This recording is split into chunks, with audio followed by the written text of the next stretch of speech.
रायगढ़ शहर की ट्रैफिक व्यवस्था को पटरी पर लाने के लिए अब तक किए गए सभी प्रयास नाकाम साबित हुए हैं। कई अधिकारी आए और चले गए, मगर शहर की ट्रैफिक व्यवस्था जस की तस है। शहरवासियों की माने तो इसके लिए अब प्रशासन स्तर पर ठोस कदम उठाए जाने की जरूरत है, तब कहीं जाकर लोगों को शहर की बदहाल ट्रैफिक व्यवस्था से राहत मिल सकती है। सुबह से लेकर शाम तक जाम रायगढ़ शहर में एक आम बात बन चुकी है। ना तो यहाँ लोगों में ट्रैफिक रूल्स को लेकर कोई सेंस है और न ही ट्रैफिक पुलिस लोगों को नियम का पालन कराने में गंभीर है। यही वजह है कि व्यवस्था जैसे है वैसे ही चल रही है और इन सब के बीच में पीस रहे हैं आम राहगीर और रोजाना जाम में फंसकर हलाकान परेशान हो रहे हैं। हालांकि शहर में ट्रैफिक व्यवस्था को बनाए रखने का काम केवल ट्रैफिक पुलिस का काम नहीं है, इसमें नगर निगम के साथ ही पुलिस और प्रशासन की सहभागिता भी जरूरी है। मगर शहर की सड़कों पर नजर डालें तो पता चलता है कि यहाँ न तो नो पार्किंग जोन का पालन किया जा रहा है और न ही नो वेंडिंग जोन के नियमों को फॉलो किया जा रहा है। लोग जहाँ चाहें वहाँ अपनी 2 पहिया और 4 पहिया वाहनों को खड़ी कर देते हैं। अब देखिए, औद्योगिक नगरी तो हमारी रायगढ़ है ही, साथ में इसका विकास भी अच्छे गति से हो रहा है। प्रशासनिक स्तर पे अगर देखा जाए तो जैसा ट्रैफिक का हाल है उसमें काफ़ी काम करने की आवश्यकता महसूस होती है।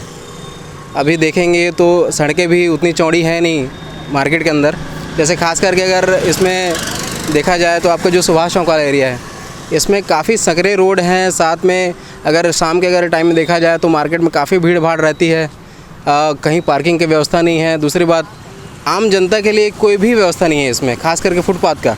अब चौड़ी सड़क है ही नहीं तो उसमें फुटपाथ निकालेंगे कहाँ से? तो इसमें भी प्रशासन को या फिर ट्रैफिक विभाग को, पुलिस विभाग को थोड़ा सा इसमें ध्यान देना चाहिए। अपने स्तर पे करते हैं, लेकिन साथ ही साथ ये भी बोलना चाहिए कि जो आम नागरिक हैं उनको भी इस चीज़ में अपना सहयोग प्रदान करना चाहिए। कहीं भी अनावश्यक रूप से अपना गाड़ी या वाहन जहाँ खड़ा करते हैं उसको मार्केट के अंदर नहीं करना चाहिए। और उसके अलावा जैसे आउटर में देखा जाए तो कहीं सिग्नल की जहाँ आवश्यकता है वहाँ सिग्नल की व्यवस्था, उसके साथ ही साथ जैसे हमारे ट्रैफिक के पुलिस जो है जवान जो हैं वो जहाँ पर तैनाती उनकी होनी चाहिए वहाँ पर व्यवस्थित रूप से उनको भी होना चाहिए। ये सब की आवश्यकता महसूस होती है। और जैसे जैसे हमारा शहर विकास कर रहा है तो बाहर से भी हमारे यहाँ आते हैं देखने के लिए, या फिर जो व्यवसाय करने के लिए या फिर जो रोज़मर्रा या फिर काम काज करने के लिए रायगढ़ आए हुए हैं उनके दृष्टि में भी ये आती है ये बात। तो वो भी अगर मान लीजिए किसी से मिलते हैं, बातचीत करते हैं तो वही बोलते हैं कि आप लोगों के रायगढ़ में ये चीज़ की कमी है। जैसे खास करके बिलासपुर वाले या रायपुर वाले कोई आ जाते हैं तो वो लोग बोलते हैं कि आपका छोटा शहर है। शहर तो ठीक है, पैसा बहुत है, कमाने वाले यहाँ पर बहुत हैं, लेकिन उस हिसाब से यहाँ पर व्यवस्था नहीं है, तो वो कभी सुनने में अच्छा नहीं लगता है। कहीं ना कहीं ट्रैफिक व्यवस्था बिल्कुल बिल्कुल खस्ता हाल है जी। तो उसमें सुधार की हम लोग गुंजाइश रखते हैं और सुधार होना चाहिए। इस चीज़ का मांग हम लोग ट्रैफिक जो अपने यहाँ है उससे, और दूसरा बात जो नगर निगम है, प्रशासन है, उनसे भी हम लोग इस चीज़ की मांग करते हैं। जी, ये रायगढ़ है, पुरानी बस्ती रही है शुरू से, तो यहाँ की जो सड़कें हैं और ये सब, यहाँ की आबादी पहले 1 लाख सवा लाख थी।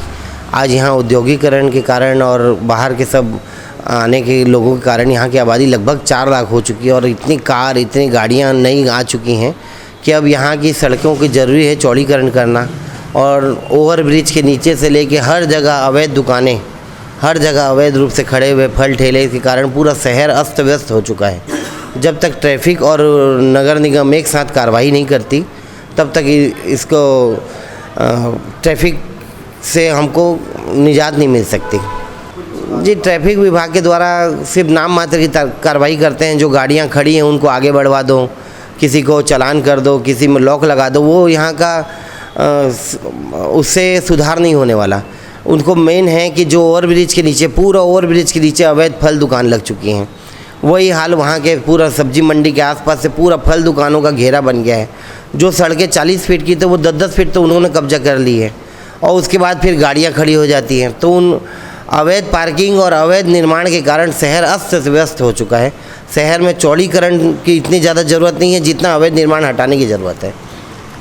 आम जनता को भी जागरूक होना पड़ेगा, जो अवैध से गाड़ी खड़ी करते सबको। देखिए, आम जनता को ये जानकारी होनी चाहिए कि अगर आपको सुभाष चौक में खरीदी करना है तो गांधीगंज के अंदर पार्किंग है, वहाँ अपनी पार्किंग में गाड़ी लगा के पैदल खरीदी करें, जिससे वाहन का भार उस रोड पे कम हो। वही वैसे ही जब आप खरीदी करने रामनिष्ठा की तरफ कहीं आ रहे हैं तो आप टाउन हॉल के अंदर गाड़ी खड़े करें। तो अलग अलग जगह पार्किंग की व्यवस्था निगम द्वारा की गई है, उसका इस्तेमाल अगर लोग अच्छे से करें तो शहर का 4 व्हीलर का दबाव कम होगा और बहुत कुछ यातायात में रिलैक्स महसूस होगा। आम जनता को जागरूक हाँ, उसके लिए आम जनता को जागरूक होना पड़ेगा। शहर की चरमराई ट्रैफिक व्यवस्था को सुधारने के लिए यातायात पुलिस ने कई प्लान बनाए, मगर कोई भी सफल साबित नहीं हो सका। जानकारों की माने तो सिर्फ ट्रैफिक अमले को चौक चौराहों पर खड़े करने से व्यवस्था में सुधार नहीं होगा। इसके लिए अब नगर निगम, जिला प्रशासन और पुलिस प्रशासन को गंभीरता पूर्वक ठोस कदम उठाने की जरूरत है, क्योंकि जिस तरह से शहर की आबादी के साथ सड़कों में ट्रैफिक का दबाव बढ़ता जा रहा है, अगर समय रहते इसके नियंत्रण के लिए कोई ठोस कदम नहीं उठाए गए तो आने वाले दिनों में यह समस्या और भी भयावह रूप अख्तियार कर लेगी। हर्ष न्यूज के लिए राहुल अधिकारी की रिपोर्ट।